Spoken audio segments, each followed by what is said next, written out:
Warahmatullahi wabarakatuh. Waalaikumsalam warahmatullahi wabarakatuh. Ila hadratin Nabiyil Mustafa Muhammadin Rasulillah sallallahu alaihi wasallam wa ila jami'il anbiya'i wal mursalin wa syuhada'i wa sholihin wal ulama'il amilin wal awliya'il mukhlisin wa masyayikhi turuki ajma'in wal qurra'i wal mutahajjidin Suma ila hadrati jami'i masyayikhina wa masyayikhi masyayikhina wa asatidina wa asatidhi asatidina wa talamidina wa azwajina wa dhurriyyatina wa ummahatina wa aba-abaina wa ummahatina wa ajdatina wa jaddatina lana wa lahumul fatihah. A'udzu billahi minasyaitonir rajim. Bismillahirrahmanirrahim. Alhamdulillahi rabbil alamin arrahmanir rahim. Maliki yaumiddin iyyaka na'budu wa iyyaka nasta'in ihdinas siratal mustaqim siratal ladzina an'amta 'alaihim ghairil maghdubi 'alaihim waladdallin. Alhamdulillah wa syukrulillah wa la haula wa la quwata illa billah. Wassalatu wassalamu ala Rasulillah Muhammad ibni Abdillah.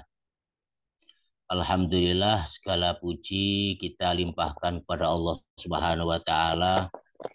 Kita bersyukur kepadanya atas segala limpahan kasih sayangnya, limpahan karunia-Nya sehingga kita pada pagi hari ini beramal soleh, yaitu menjalankan kewajiban yang sudah dibebankan kepada kita, yaitu talabul ilmi. Talabul ilmu itu fardhatun ala kulli muslimin wa muslimatin. Dan ini karunia-Nya sangat besar sekali. Mudah-mudahan kita semuanya diberi ilmu yang barokah, ilmu yang manfaat oleh Allah Subhanahu wa taala. Amin Allahumma amin. Salawat dan salam semoga selalu terlimpah curahkan kepada junjungan kita, idola kita, panutan kita, baginda Rasulullah Muhammad Shallallahu Alaihi Wasallam, seorang hamba Allah yang sangat dicintai oleh Allah Subhanahu Wa Taala, seorang hamba Allah yang paling sempurna dari makhluknya Allah Subhanahu Wa Taala, seorang hamba Allah yang sangat menyayangi umatnya adalah Rasulullah Muhammad Shallallahu Alaihi Wasallam yang tadi sudah disinggung uh, oleh siapa tadi, bahwa memang sekarang itu mulut ya, oleh Mas Mirza, kok saya tadi lupa, oleh Mas Mirza atau Mas Agung, bahwa bulan sekarang adalah bulan Maulud dalam memperingati kelahiran Kanjeng Nabi Muhammad Shallallahu Alaihi Wasallam. Melalui beliaulah kita semuanya tahu Allah, tahu malaikat, tahu Rasul, tahu ajaran-ajaran yang baik, tahu ajaran-ajaran yang buruk, dan tahu akhirat, surga, neraka, dan lain sebagainya. Khususnya hal-hal yang sifatnya adalah ghaibah, yang gaib-gaib. Ya mudah-mudahan kita mendapatkan barokahnya dari bulan Maulud ini, ya kelahiran Gusti Rasul Muhammad Shallallahu Alaihi Wasallam.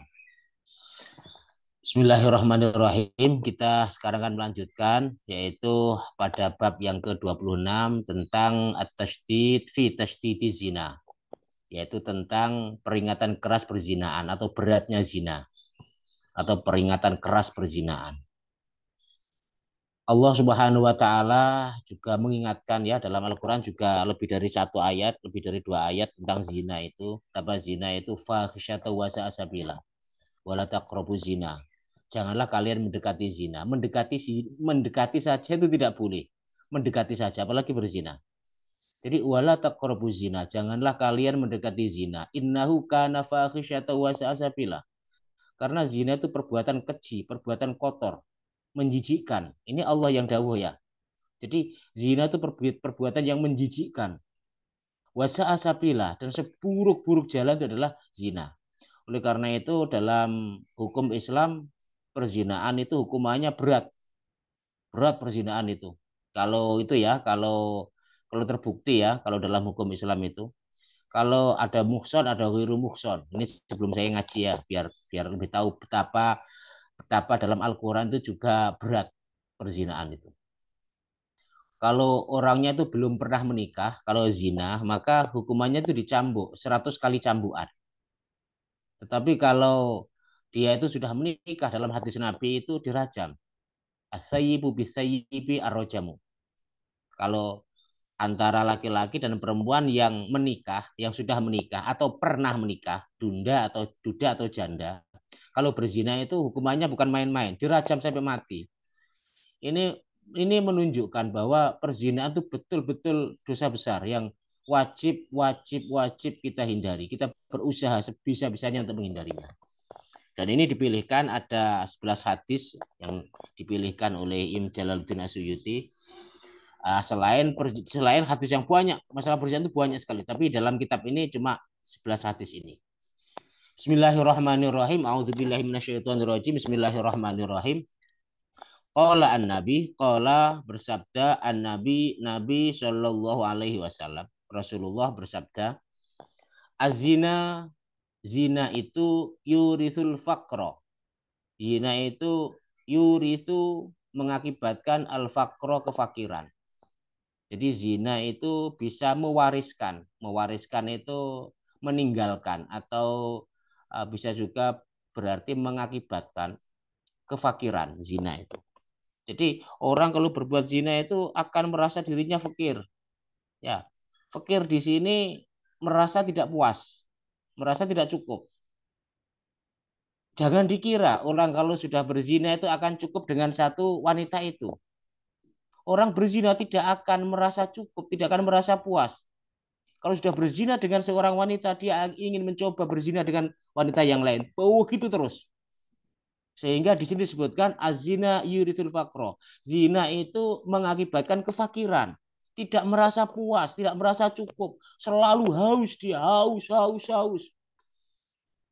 Dan juga menjadikan rizkinya tidak barokah. Kalau dalam syarahnya seperti itu. Jadi menyedikitkan barokah dari rizki yang diberikan oleh Allah Subhanahu wa taala. Jadi betul zina itu mewariskan ketidakpuasan. Terus begitu. Ya itulah sifatnya kalau orang itu mengikuti hawa nafsunya yaitu zina itu. Misalnya sudah berzina dengan wanita yang kulit putih, dia masih ingin mencoba dengan wanita yang kulit hitam. Sudah dengan wanita yang kulit hitam masih ingin mencoba lagi dengan wanita yang langsing, dengan wanita yang gendut dan lain sebagainya. Jadi tidak akan pernah merasa puas. Dia akan selalu haus terus. Naudzubillah teman naudzubillah. Semoga kita semuanya, keluarga kita semuanya, kaum muslimin dan muslimat dijauhkan oleh Allah dari perzinahan ini. Sebab zina itu mengakibatkan kefakiran. Dia tidak akan merasa cukup. Ya, sudah tidak akan meskipun istrinya cantik sekalipun tidak akan merasa cukup. Ketika setelah dia menikah dengan istri yang cantik, kalau sudah senang zina ya, pasti dia akan berzina lagi, selingkuh lagi, keurus begitu. Nanti selingkuhannya dinikahi, dia akan selingkuh lagi, begitu terus. Karena apa? Karena sekali lagi zina itu mengakibatkan kefakiran. Betul hadis ini, betul sekali. Ya, betul sekali. Ya, kalau bisa ya kita lihatlah, kita cermatilah ya yang di masyarakat. Misalnya saja. Makanya kawin cerai, wis itu pun selingkuh meneh, dikira nggak selingkuh lagi dan wajar sekali. Naudzubillah tsumma naudzubillah. Makanya hindari berzina. Kemudian hadis yang kedua, waqala alaihi salam, waqala dan bersabda alaihi salam, Rasulullah Muhammad Shallallahu alaihi wasallam, zinal aina ini an-nadharu. Zinal aina ini, zinanya kedua mata kita adalah an-nadharu, melihat. Jadi zina itu ada yang zina besar, ada yang zina kecil. Kalau zina besar itu ya dalam fikih itu disebutkan ya ketika terjadi hubungan suami istri, ketika terjadi hubungan laki-laki dan perempuan yang bukan suami istri dan itunya ya dan alat vitalnya itu masuk. Kalau definisi zina itu seperti alat vitalnya masuk, batasannya adalah capil wojonya itu sudah masuk.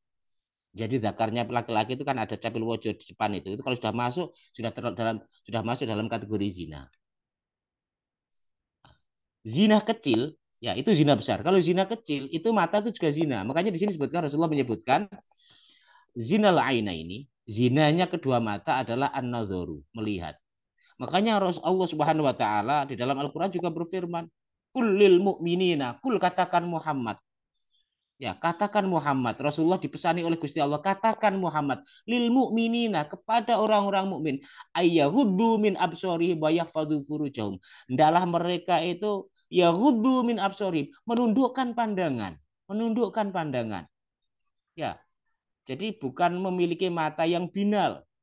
Jadi jangan sampai kita berusaha sebisa-bisanya untuk menundukkan pandangan, tidak melakukan yang namanya zina mata ini. Dan kadang-kadang orang-orang itu ada istilahnya ya cuci mata. Sebenarnya bukan cuci mata itu ya, tetapi justru malah mengotori mata itu ya, mengotori mata. Karena zinanya mata adalah dengan melihat.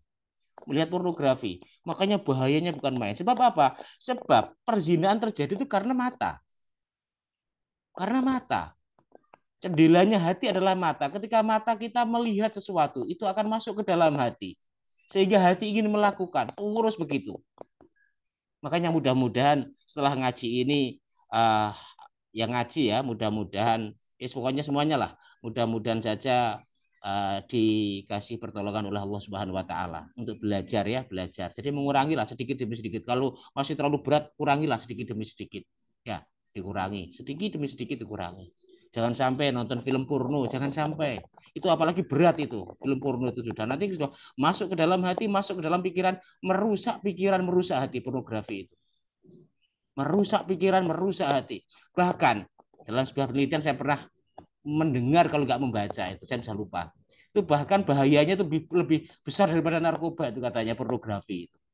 Efek apa ya? Efek negatifnya itu. Karena bisa merusak otak, bisa merusak hati. Makanya diusahakan ya, usahakan hindarilah melihat pornografi. Ya, video porno, gambar porno dan sebagainya. Mudah-mudahan kita semuanya sekali lagi diberi pertolongan oleh Allah Subhanahu Wa Taala semuanya yang ngaji ini. Sebab zaman akhir itu fitnahnya luar biasa. Zaman akhir itu sudah disebutkan oleh Rasulullah. Zaman akhir itu fitnahnya luar biasa. Maksiat di mana-mana. Ya, maksiat di mana-mana. Ada semuanya. Kita bisa maksiat di mana saja. Berarti seperti itu. Kalau zaman dahulu itu, kalau pengen maksiat itu ngintip ya. Zaman sekarang nggak usah ngintip. Kalau zaman dulu kan ngintip orang dulu itu. Zaman sekarang nggak usah ngintip. Kadang di kamar buka HP sudah bisa kemana-mana itu.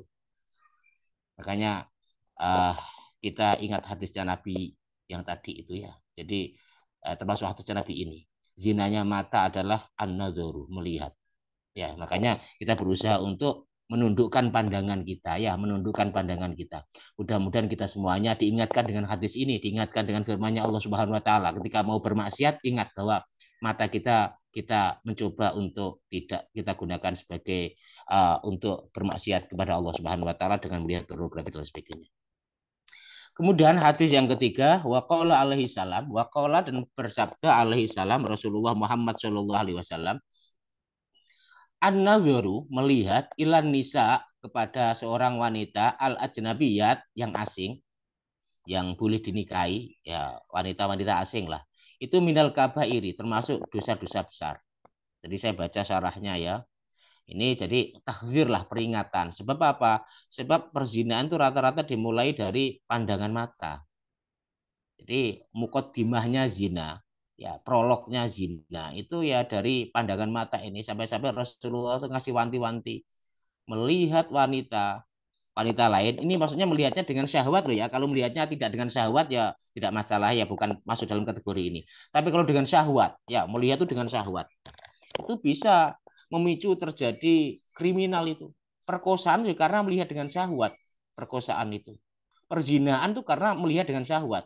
Tapi kalau melihat tidak dengan syahwat ya, kalau dengan syahwat kita palingkan lah, muka kita palingkan misalnya ya, karena mungkin ada teman kerja kita yang cantik misalnya, jangan malah dipelototi ya, jangan malah dipelototi. Kita tundukkan pandangan, diusahakan untuk tidak sering melihat ya. Kita istighfar kepada Allah Subhanahu wa taala, minta perlindungan kepada Allah dari godaan setan. Sebab apa? Ya sebab dari pandangan itulah panah-panahnya setan itu akan menancap dalam hati kita sehingga kita ingat terus dan lain sebagainya. Makanya kita belajar untuk waspada ya. Zaman sekarang tidak bisa kita menghindari dari melihat wanita, masalahnya ya. Nggak bisa menghindari kita. Zamannya seperti ini, bagaimana lagi? Ya sudah, pokoknya diingat saja. Ya diingat saja. Kalau melihat misalnya ada wanita yang buka aurat atau kita tertarik, kita berusaha untuk mengingat firman-Nya Gusti Allah, wa kullil mu'minina ayyaghuddu min absarihim. Katakan kepada orang-orang mukmin adalah mereka menundukkan pandangan.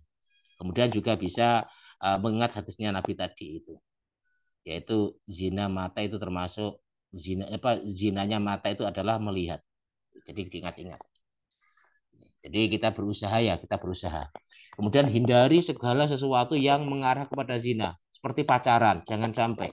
Ya, itu mukodimah. Makanya haram pacaran itu. Wala taqrabu zina tadi itu. Jangan kalian mendekati zina dan lain sebagainya. Jadi ini takdir ya, melihat kepada wanita ajnabiyah atau wanita asing itu adalah termasuk dosa besar. Ini takdir betapa sangat berbahayanya gitu. Pokoknya melihatnya dengan syahwat. Kalau bighairi syahwat ya tidak. Makanya kalau nggak salah dulu Sayyidina Ali, kalau saya nggak salah itu, ya pandangan itu ya dibatasi sampai 3 kali kalau nggak salah. Kalau selebihnya itu membahayakan. Kecuali kalau pandangan tidak syahwat ya, misalnya dengan teman kerja ya mau nggak mau ya bagaimana lagi. Atau seperti Ustadz ini, seperti saya ini kan dosen. Jadi mau nggak mau ya pasti setiap hari ya bertemu dengan mahasiswa, mahasiswi, ngajar mahasiswi ya, mahasiswi.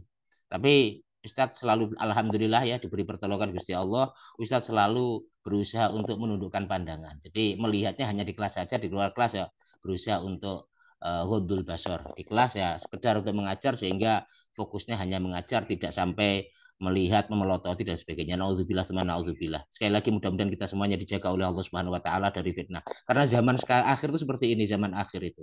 Fitnah di mana-mana, fitnah wanita itu Masya Allah di mana-mana. Makanya mudah-mudahan sekali lagi kita, anak-anak kita, keluarga kita dihindarkan oleh Allah dari perzinaan. Amin Allahumma amin. Hadis yang keempat, waqala alaihi salam, waqala dan bersabda alaihi salam Rasulullah Muhammad sallallahu alaihi wasallam, zina ar-rijla ini, zinanya kedua kaki adalah al-masyu, berjalan ke tempat-tempat maksiat. Zinanya kaki. Jadi semuanya bisa berzina. Kaki itu bisa berzina, mata bisa berzina, mulut juga bisa berzina. Misalnya pakai untuk mencium itu berzina. Hidung juga bisa berzina. Bahkan tangan, wazina aliyate ini, zinanya tangan adalah albat-albatsyu, memukul, memukul-mukul. Ya, memukul-mukul maluannya misalnya, atau memukul-mukul apa aja ya, memukul orang lain dan lain sebagainya, mengelus-ngelus juga masuk dalam kategori zina. Ya, tangannya yang berzina. Makanya semuanya bisa masuk dalam kategori zina jika dilakukan itu untuk bermaksiat kepada Allah Subhanahu wa taala. Mata bisa, tangan juga bisa, kaki juga bisa. Wazina al aini, dan zinanya mata, diulangi lagi Rasulullah dalam hadis ini, adalah an-nadharu, melihat. Makanya kita sering-sering istighfar. Makanya ini Mas Agung, pentingnya istighfar di situ. Kita tuh nggak bisa terlepas Mas Agung dari yang namanya berhubungan dengan orang lain, ya apalagi lawan jenis itu kadang-kadang kan yang namanya manusia kan muncul syahwat. Ya, misalnya wong ayu kan muncul syahwat, atau ada orang yang apa gitu kan muncul syahwat, bagi laki-laki, bagi perempuan juga seperti itu. Pentingnya istighfar di sini. Ya, pentingnya istighfar. Ada dosa-dosa yang kita sadari, ada dosa-dosa yang tidak kita sadari. Makanya sholat 5 waktu itu seperti orang mandi. Ya, makanya jangan sampai kita meninggalkan. Jadi, kalau kita sholat duhur sama dengan diri kita tuh mandi dari segala kotoran-kotoran yang tidak sengaja tadi itu, sehingga bersih lagi. Habis duhur kerja, misalnya maksiat lagi ya, kemudian kita sholat asar kita tuh bisa menghapus maksiat-maksiat sebelumnya. Makanya jangan sampai ditinggalkan sholat 5 waktu, yaitu benteng kita. Ya, akhirnya apa itu zaman-zaman akhir seperti ini memang harus seperti itu, karena memang sangat sulit sekali ya menghindari. Kemudian yang hadis yang berikutnya, waqala alaihi salam, waqala dan bersabda alaihi salam Rasulullah Muhammad sallallahu alaihi wasallam, zinatun wahidatun, berzina 1 kali saja, tahbitu, itu bisa menghapus amala sab'ina sanatan, amal selama 70 tahun. Jadi zina 1 kali saja, itu bisa menghapus amal baik selama 60 tahun. Makanya iman-iman. Ada cerita, ini sama dengan ada hadis juga, hadis yang lain sahih juga ada cerita. Dulu itu pada zamannya Bani Israel, ya di sarahnya tadi saya baca kitabnya ya. Pada zamannya Bani Israel itu ada seorang ahli ibadah. Ada seorang ahli ibadah. Itu beribadah, dia itu selama 60 tahun beribadah. Di biara saja, karena orang Israel ya, jadi tempat ibadahnya mereka di biara lah, ibaratnya seperti itu. Hidup di biara dia terus siang malam ibadah terus selama 60 tahun, nggak pernah berhenti, ibadah terus aja. Jadi hidupnya hanya fokus untuk ibadah. Ini ahli-ahli ibadah, obat ya ahli ibadah. Suatu ketika ada seorang wanita itu menginap di biaranya itu. Ya, mungkin kemalaman atau apa, menginaplah, mampir kemudian menginap di situ. Ya, izin menginap dan menginap di situ. Ternyata apa? Ya, ya karena berbagai hal ya, akhirnya seorang ahli ibadah tadi itu berzina dengan wanita tadi yang menginap tadi selama 6 hari. Ya, terus menerus zina terus ya selama 6 hari. Kemudian pada hari berikutnya tersadar, pendeta tadi tersadar, orang yang ahli ibadah tadi tersadar, aku ngelakuin itu so kayak gini, akhirnya suruh lari.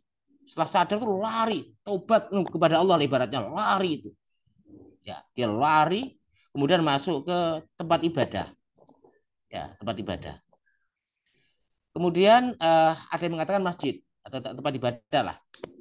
Kemudian dia berlindung di situ, ya, ya menyesali ya selama karena nggak menyangka akan melakukan perbuatan seperti itu, nggak menyangka, ya nggak menyangka.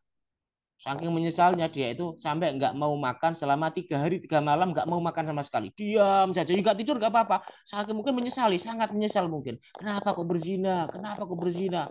Gue sangat menyesal sekali. Dia diam saja selama 3 hari 3 malam itu. Kemudian ada seseorang yang memberikan roti kepada dia itu. Ya, kan sudah 3 hari 3 malam nggak makan dia. Ada orang yang tahu, punya dikasih roti biar makan. Kalau nggak makan kamu mati nanti. Akhirnya roti tadi nggak dimakan, tidak dimakan. Ya karena masih itu mungkin masih sangat menyesalnya ya, mungkin sok gitu, mungkin sok itu. Nggak mau makan, tetap nggak mau makan. Jadi roti yang diberikan orang tadi dipecah jadi dua, dicul jadi dua. Yang satu bagian dikasih orang yang sebelah kanan, satu bagian dikasihkan kepada orang yang sebelah kiri. Jadi dia nggak makan juga sampai malaikat mau datang.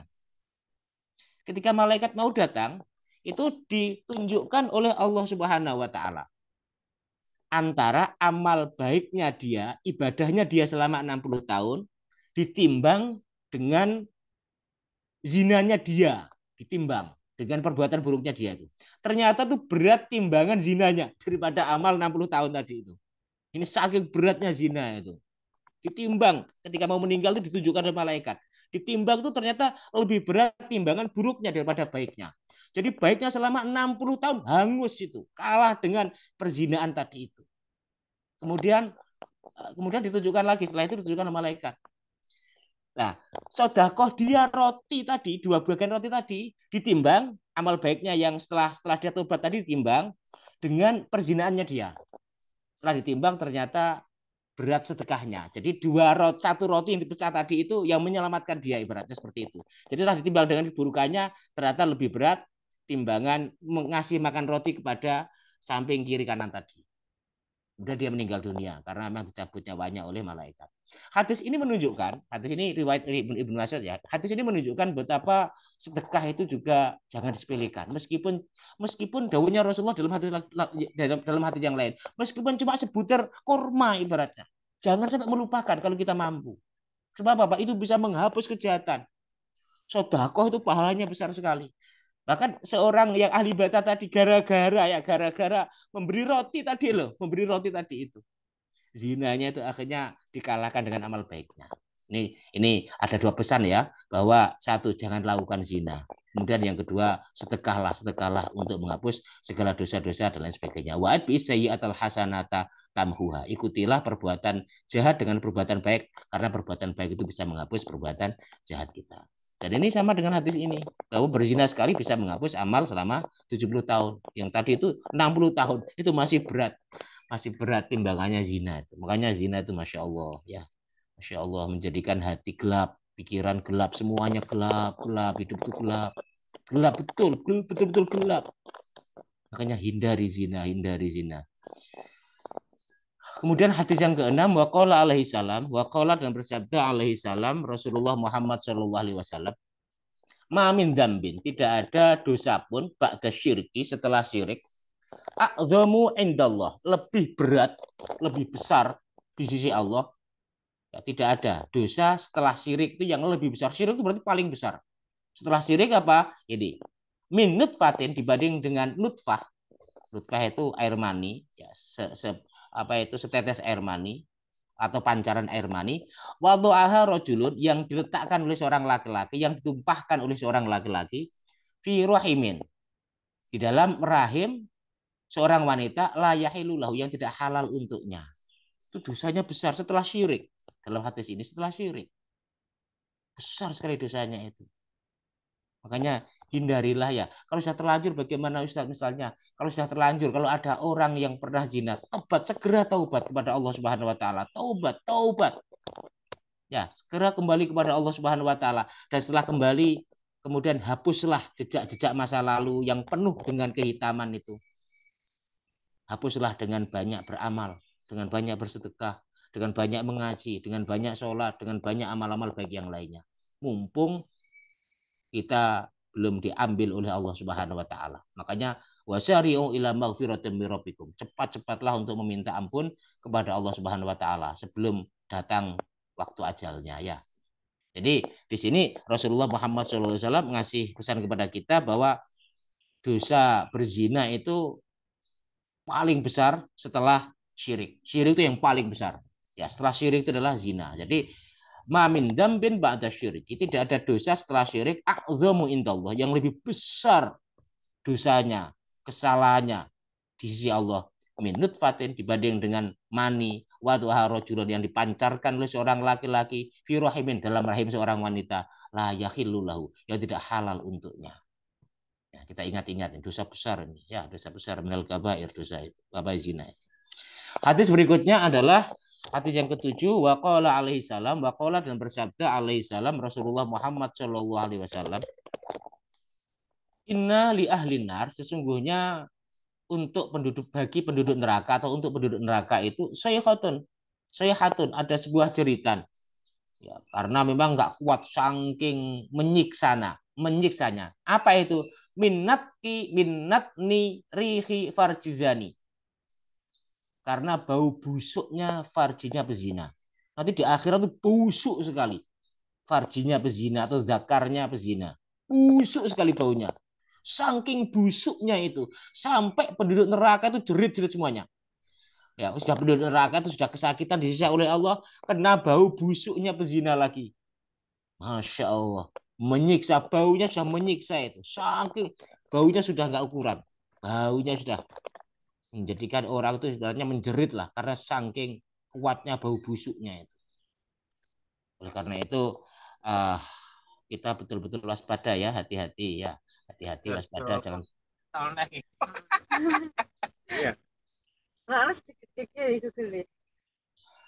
Ini jadi nanti penduduk neraka itu ada sebuah cerita karena bau busuk farji berzina itu naudzubillah teman naudzubillah. Makanya hindarilah berzina, hindarilah.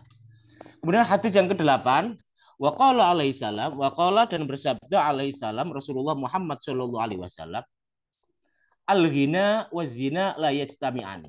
Al-ghina merasa cukup, ya, merasa puas, merasa cukup. Wa zina dan zina itu la yajtami'an, tidak bisa berkumpul. Ya, tapi kalau kita nggak berzina, cukup dengan istri saja sudah. Kalau merasa cukup sudah, nggak membutuhkan yang lain sehingga nggak berzina. Makanya orang yang merasa cukup dengan zina itu tidak bisa berkumpul. Rasulullah pesannya seperti itu, tidak bisa berkumpul. Sebab apa? Sebab zina itu menjadikan orang merasa tidak puas, menjadikan orang merasa tidak cukup. Sementara mencukupkan diri al-ghina mencukupkan diri adalah orang-orang yang menjauhi perzinaan sehingga dia cukup ya, cukup dikasih istri alhamdulillah sudah itu sudah. Ya, nggak usah yang lain. Cukup istri kita saja. Tidak usah yang lain. Jadi merasa cukup ya, merasa cukup. Nek zina wis gak merasa cukup wis salah, gak merasa cukup ya akan selalu ibu tahu urus yang tadi sudah dijelaskan oleh Ustaz.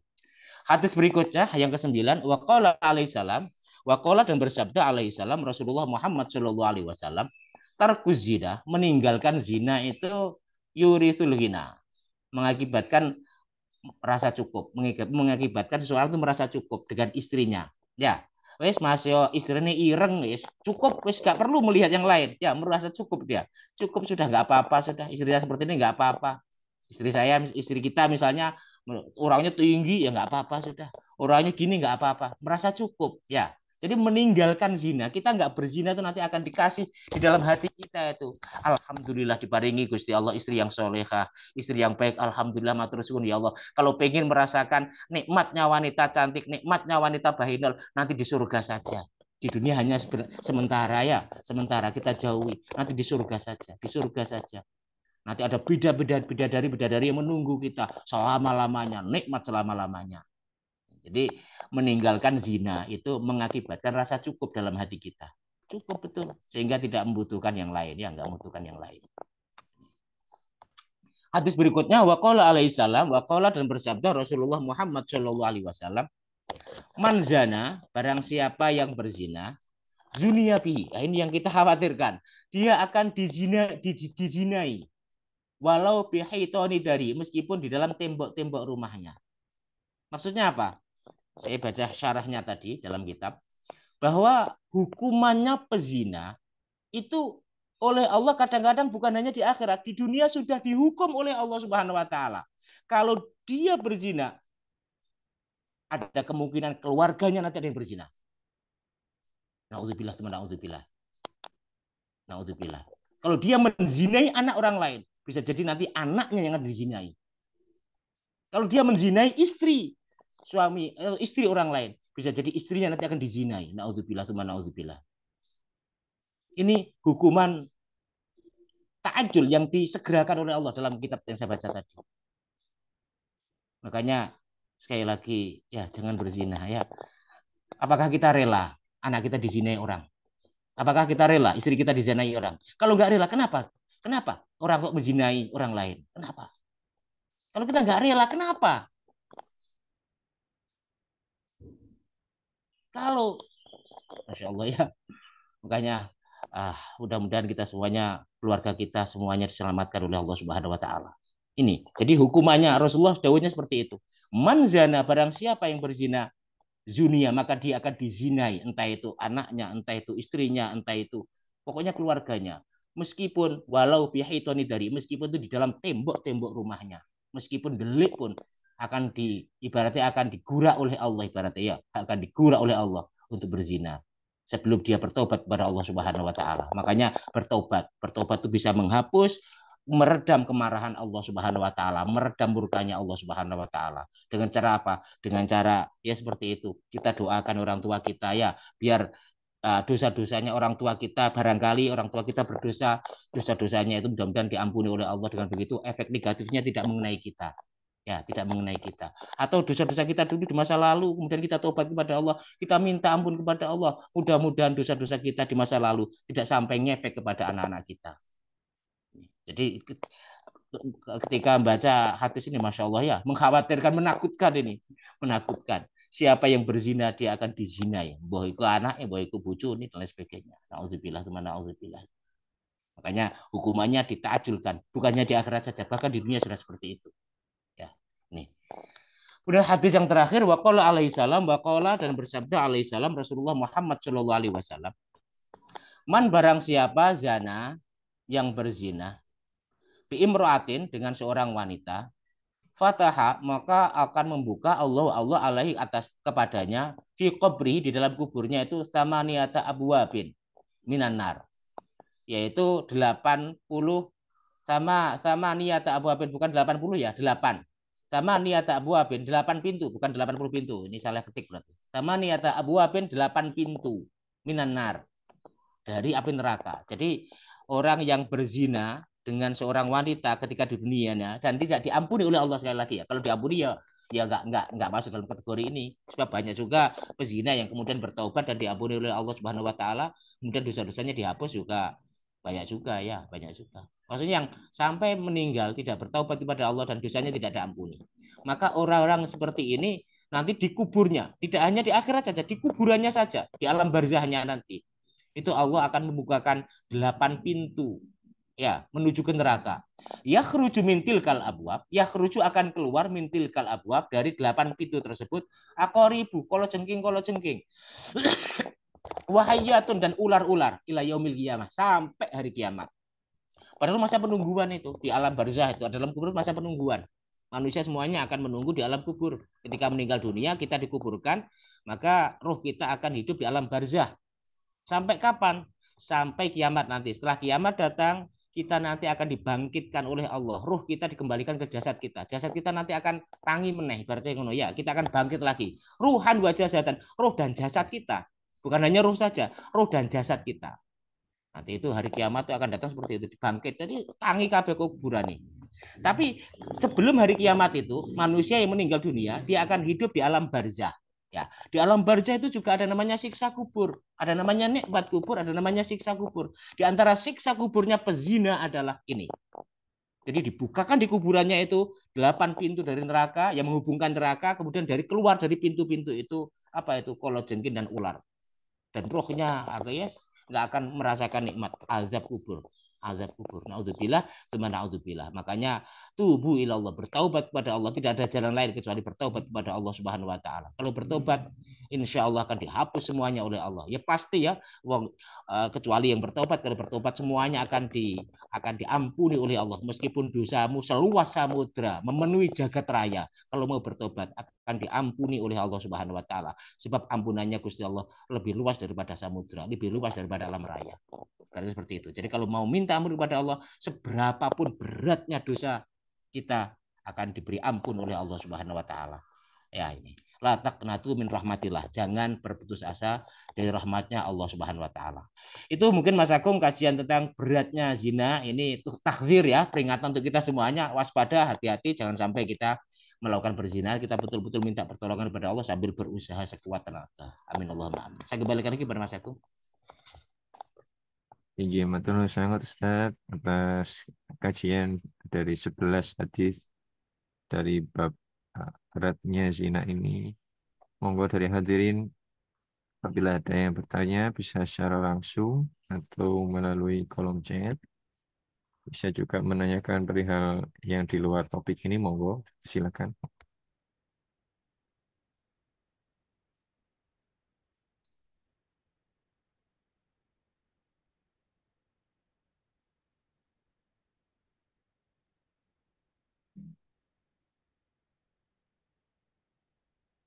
Iya, mungkin bila tidak ada yang ditanyakan, sepertinya sampun jelas terhadap beratnya zina tahzir ini. Bagaimana kita harus menjauhkan diri dari zina ini dan bagaimana keluarga kita bahkan juga disampaikan mendekati saja tidak diperbolehkan oleh Allah Subhanahu wa taala. Mohon untuk memimpin doa Ustaz bila berkenan untuk menutup kajian pada pagi hari ini. A'udzubillahi minasyaitonirrajim. Bismillahirrahmanirrahim. Allahumma sholli ala sayyidina Muhammad walhamdulillahirabbil alamin. Allahumma sholli ala sayyidina Muhammadin sholatan tunjina biha min jami'il ahwali wal afat wa taqdilana biha jami'al hajat wa tutahhiruna biha min jami'is sayyi'at wa tarfa'una biha indaka ala darajat wa tuballighuna biha aqsal ghayat min jami'il khairati fil hayati wa ba'dal mamat. Allahumma ighfir lana warhamna wahdina innaka antal ghafurur rahim.